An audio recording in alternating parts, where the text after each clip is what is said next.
And ahoy there, mateys, and most especially you, LisaAsterisk.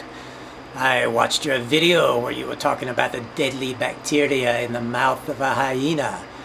How if it bit you, you better get it taken care of or you die from an infection. It reminded me of a story from many years ago in my past. I once had a shipmate by the name of Dick McGillicuddy. A decent enough bloke, except he had the foulest breath that ever sailed the seven seas. No one could stand to be near him. He ate alone, he slept alone. And if he coughed or sneezed without putting his hand over his mouth, anyone within salivary projectile distance of him would quiver and drop like a fly. I remember one black night he fell deathly ill and was coughing and sneezing his head off. A trip to the fiery depths of Hades would have been a welcome respite from the thickened air that enveloped the ship that night. Everyone ran to the starboard side of the ship at once to escape the stench. The ship listed and nearly capsized. It was not a pretty sight to see, let me tell you. 40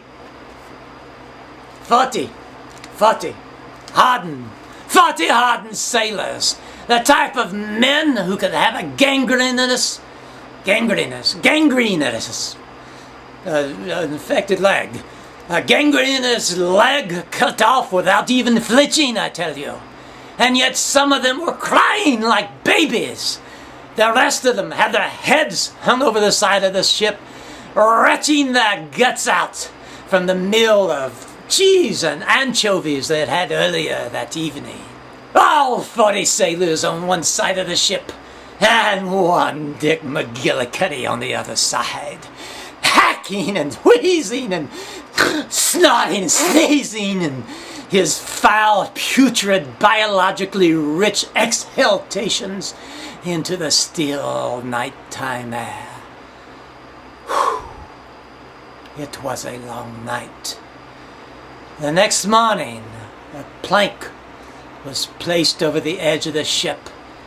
At gunpoint, Dick McGillicuddy was marched out onto the end of that plank. Into his hands was placed a crude toothbrush and some dental floss. Well, some bootstraps, but his teeth were wide apart. We figured we didn't have dental floss then. We figured that bootstrap would be good enough. He was told that until he brushed and flossed his teeth, that he had not to be setting 1 foot back onto our ship. Dick was a rigidly stubborn sort, with a will of iron which would not bend. 3 days he stood out there on that plank. 3 days. No food, no water, no brushing, no flossing either.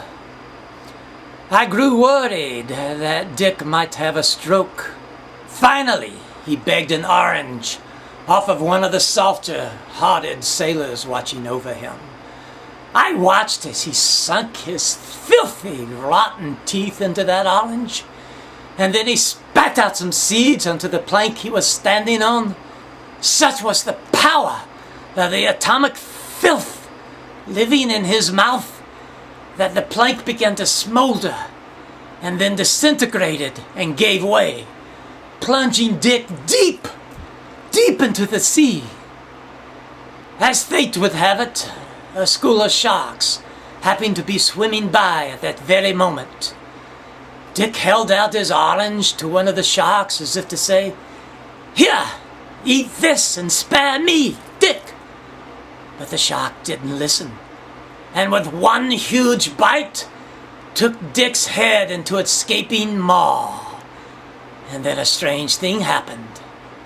Dick's head spurted back out of the mouth of the shark. Still attached to Dick, the overwhelming mass of bacterial soup residing in Dick's head was just too much, even for a ravenous shark. As we observe the fleeing school of sharks, One of them swam alone, a newly christened pariah, devoid of sharkly companionship forevermore. The others assuredly were regretting not having fins long enough to be able to hold over their noses. And yes, Dick, being the resilient sort that he was, Dick was always bouncing back. Sometimes it would take him a day or two, but Dick always bounced back. Impervious to the odoriferous life cycles of billions of microscopic bugs, Dick managed to survive. We held our bandanas over our faces, and with all our manly might, we managed to extract the limp Dick from the black bowels of the deep. Once aboard ship, no one would man up and give Dick CPR. We were all afraid of destroying our olfactory senses for all eternity. But it didn't matter. Before you knew it, the limp Dick was fully erect and joking about what a bunch of dysfunctional wussies those sharks were. But there was no way we could let him stay aboard. If anything, his stench had only been amplified and incubated by the time his head had spent inside the mouth of that shark. And so we did the only humane thing we could think of. We decommissioned him, which meant that he would receive no more sailor's pay. None. No more sailor's pay. And we placed him in a raft filled with provisions at the end of a long rope at the stern of the ship. Periodically, we would draw straws, and whoever drew the short straw would go and resupply Dick.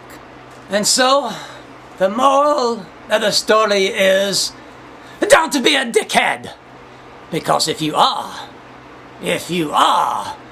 you're liable to be sentenced to having your dinghy tethered to the end of a long rope with no possibility of payroll. That is all. Yar! Ah, that'd be a good one right there, yar!